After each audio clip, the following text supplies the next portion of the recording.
दोस्तों, आज की कहानी है। बहू, तुम ननन को एक साड़ी देने से मना कर रही हो। हमने तो मायके का पूरा सामान दे दिया था। दोस्तों, कहानी शुरू करने से पहले अगर आपने हमारे चैनल को अभी तक सब्सक्राइब नहीं किया हो तो कर लीजिए, ताकि आपके पास पहुंच सके हर नया वीडियो। बहू, तुमने नेहा से क्या कह दिया? वो रोए जा रही है और अपने घर जाने की कह रही है। बोल रही, अब तो ये घर पर मेरा हक ही नहीं है। रीसा की सास गुस्से से रीसा को सिलाई। रीसा अभी कुछ दिन पहले ही बहू बनकर आई है। सास का गुस्सा देख वो डर गई। बोली, कुछ नहीं माँ जी, दीदी मेरी साड़ी मांग रही थी। बोली, उन्हें यही चाहिए तो मैंने कहा आप दूसरी पसंद कर लो। ये मेरी माँ ने प्यार से अपने हाथों से बनाई थी मेरी शादी के लिए।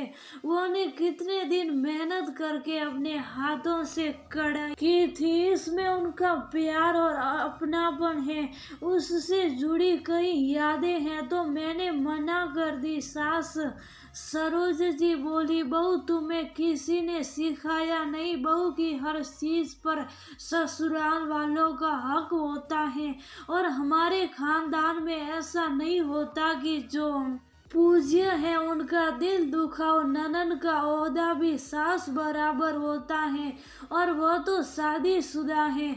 लाओ वह साड़ी दे दो और ननन को खुशी खुशी विदा करो। सरोज जी साड़ी की ओर बढ़ते हुए बोली, बहू तुम कोई नया काम नहीं कर रही। हमने तो अपना पूरा दहेज अपनी ननन की शादी में दिया। तुम्हारी दादी सास बोली, अब इतने पैसे कहाँ खर्च करेंगे, पैसा काम आएगा तो एक एक चीज दे दी थी। जबकि मेरे पिताजी और माँ ने जैसे तैसे करके दहेज इकट्ठा किया था कि बेटी को कोई तकलीफ नहीं हो, पर हमने बिना सामान गुजारा किया। फिर धीरे धीरे सामान इकट्ठा करने में आधी जिंदगी गुजर गई और तुम एक साड़ी में कंजूसी कर रही हो। और बनवा लेना अपनी मम्मी से। रीसा बोली, बात वो नहीं है, अब माँ को इतना दिखता नहीं है तो वो बना नहीं पाएगी। दूसरी बात, अगर खानदान में कुछ गलत हो रहा है तो उसको बदलना भी जरूरी है।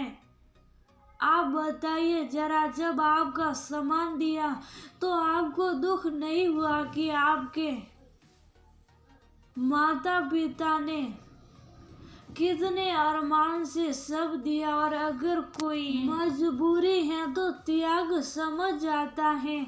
आज आप पर सब है, फिर भी क्या आपको अपने दिए सामान की कमी नहीं अखरती? क्योंकि सामान तो हम और ले लेते हैं, लेकिन वह भावना कहाँ जुड़ पाती है।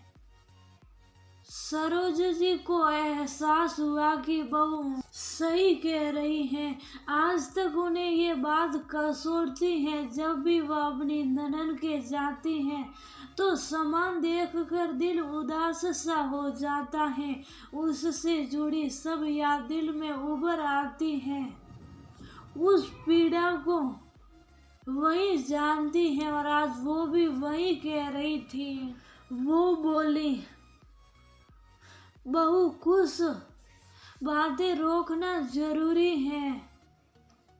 खानदान के नाम पर गलत करते रहना गलत है। मैं नेहा को समझाती हूँ। रीसा बोली, मैं दीदी को नाराज करना नहीं चाहती। अगर उन्हें पहनकर अपना शौक पूरा करना है तो पहन सकती हैं, जब उनकी मर्जी हो। सरोज जी नेहा को समझाने चली गई। आज खानदान की गलत परंपरा खत्म हो गई थी।